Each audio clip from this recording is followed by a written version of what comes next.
अबुल कलाम आज़ाद का जन्म 11 नवंबर 1888 को मक्का में हुआ था, जो उस समय ओटोमन साम्राज्य का एक हिस्सा था, जो अब सऊदी अरब का एक हिस्सा है। उनका असली नाम सैयद गुलाम मुहिउद्दीन अहमद बिन खैरुद्दीन अल हुसैनी था, लेकिन अंततः वे मौलाना अबुल कलाम आज़ाद के नाम से जाने गए। आज़ाद के पूर्वज हेरात से भारत आए थे। उनके पिता एक मुस्लिम विद्वान थे जो अपने नाना के साथ दिल्ली में रहते थे, क्योंकि उनके पिता की बहुत कम उम्र में मृत्यु हो गई थी। 1857 के भारतीय विद्रोह के दौरान उन्होंने भारत छोड़ दिया और मक्का में बस गए।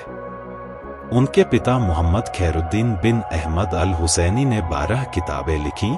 उनके हजारों शिष्य थे और उन्होंने कुलीन वंश का दावा किया, जबकि उनकी मां शेखा आलिया बिन्त मोहम्मद थी, जो शेख मोहम्मद बिन जहर अल-वतरी की बेटी थी।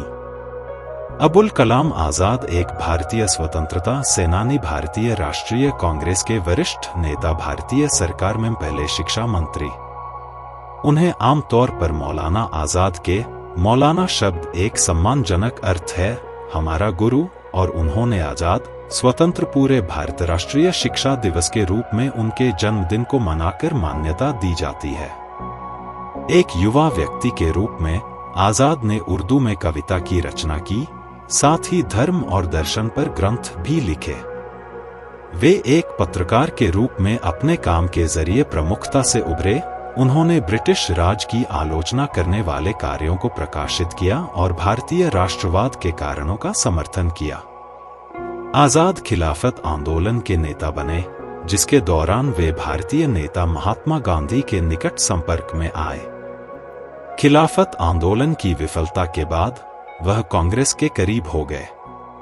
आज़ाद गांधी के अहिंसक सविनय अवज्ञा के विचारों के एक उत्साही समर्थक बन गए और 1919 के रॉलेट कानूनों के विरोध में असहयोग आंदोलन को व्यवस्थित करने के लिए काम किया।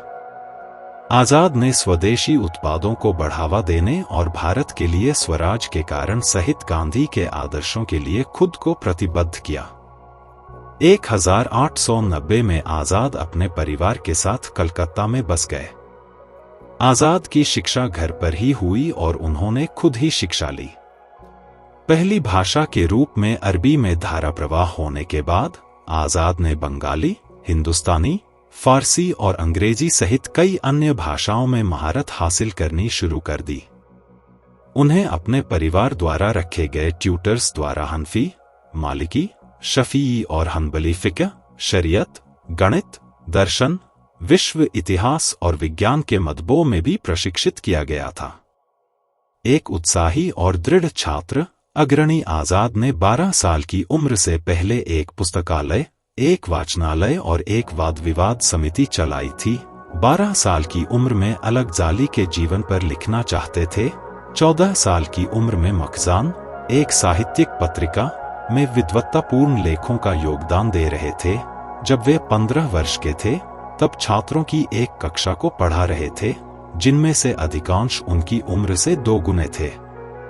13 वर्ष की आयु में उनकी शादी एक युवा मुस्लिम लड़की जुलेखा बेगम से हुई।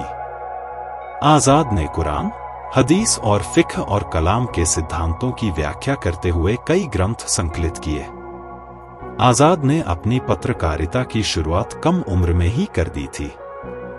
1899 में 11 साल की उम्र में उन्होंने कलकत्ता में एक काव्य पत्रिका नैरंगे आलम का प्रकाशन शुरू किया और 1900 में वे साप्ताहिक अल-मिसबाह के संपादक बन गए। उन्होंने उर्दू पत्रिकाओं और मखजान, एहसनुल अखबार और खदंग-ए-नज़र जैसी पत्रिकाओं में लेख लिखे। 1903 में उन्होंने लिसान-उस-सिदक नामक एक मासिक पत्रिका निकाली।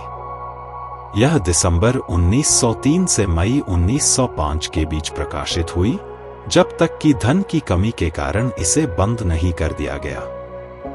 फिर वह शिबली नोमानी के निमंत्रण पर नदवतुल उलमा की इस्लामी धार्मिक पत्रिका अलंदवा में शामिल हो गए। उन्होंने अप्रैल 1906 से नवंबर 1906 तक अमृतसर के एक समाचार पत्र वकील के संपादक के रूप में काम किया। वह थोड़े समय के लिए कलकत्ता चले गए, जहां वे दारुल सल्तनत से जुड़े रहे।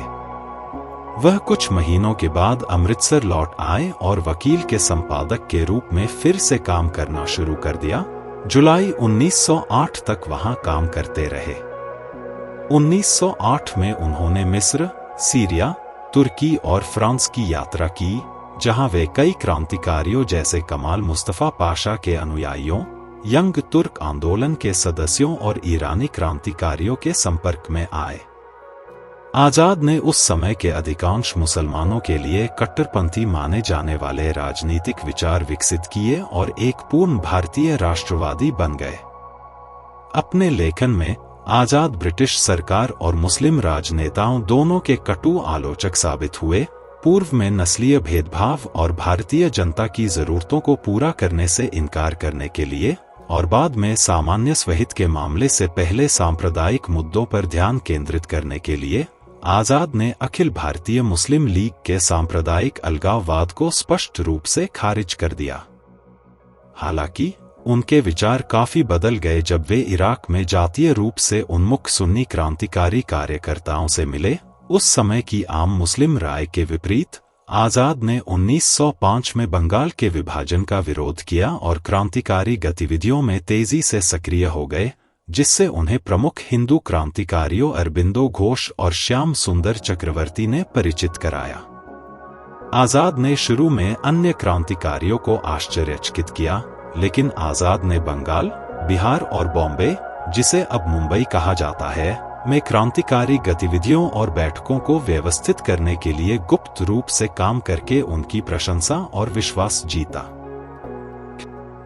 अल-हिलाल और खिलाफत आंदोलन। उन्होंने 1912 में कलकत्ता से अल-हिलाल नामक एक उर्दू साप्ताहिक समाचार पत्र की स्थापना की और आम लोगों के सामने आने वाली चुनौतियों का पता लगाते हुए ब्रिटिश नीतियों पर खुलकर हमला किया। भारतीय राष्ट्रवाद के आदर्शों का समर्थन करते हुए आजाद के प्रकाशनों का उद्देश्य युवा मुसलमानों को स्वतंत्रता और हिंदू मुस्लिम एकता के लिए लड़ने के लिए प्रोत्साहित करना था। 20 प्रथम विश्व युद्ध की शुरुआत के साथ अंग्रेजों ने राजनीतिक गतिविधियों पर सेंसरशिप और प्रतिबंध कड़े कर दिए। परिणामस्वरूप 1914 में प्रेस अधिनियम के तहत आजाद के अल-हिलाल पर प्रतिबंध लगा दिया गया।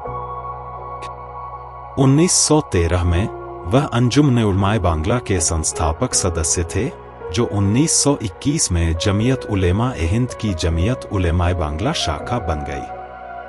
उनके काम ने बंगाल में हिंदुओं और मुसलमानों के बीच संबंधों को बेहतर बनाने में मदद की, जो बंगाल के विभाजन और अलग सांप्रदायिक निर्वाचिका के मुद्दे पर विवाद से खराब हो गए थे। इस अवधि में आजाद ने ओटोमन तुर्की के सुल्तान की स्थिति की रक्षा के लिए खिलाफत आंदोलन के समर्थन में भी सक्रिय भूमिका निभाई, जिसे दुनिया भर के मुसलमानों के लिए खलीफा या खलीफा माना जाता था। सुल्तान ने युद्ध में अंग्रेजों के खिलाफ पक्ष लिया था और उसके शासन की निरंतरता गंभीर खतरे में पड़ गई थी, जिससे मुस्लिम रूढ़िवादियों में खलबली मच गई थी। आजाद ने संघर्ष के माध्यम से भारतीय मुसलमानों को सक्रिय करने और प्रमुख राजनीतिक और सामाजिक सुधार हासिल करने का अवसर देखा। आजाद ने एक नई पत्रिका अल-बलाग शुरू की, जिस पर भी 1916 में भारत रक्षा विनियमन अधिनियम के तहत प्रतिबंध लगा दिया गया और उन्हें गिरफ्तार कर लिया गया। बॉम्बे प्रेसिडेंसी, संयुक्त प्रांत, पंजाब और दिल्ली की सरकारों ने उनके प्रांतों में प्रवेश पर प्रतिबंध लगा दिया और आजाद को रांची की जेल में ले जाया गया, जहां उन्हें 1 जनवरी 1920 तक कैद रखा गया।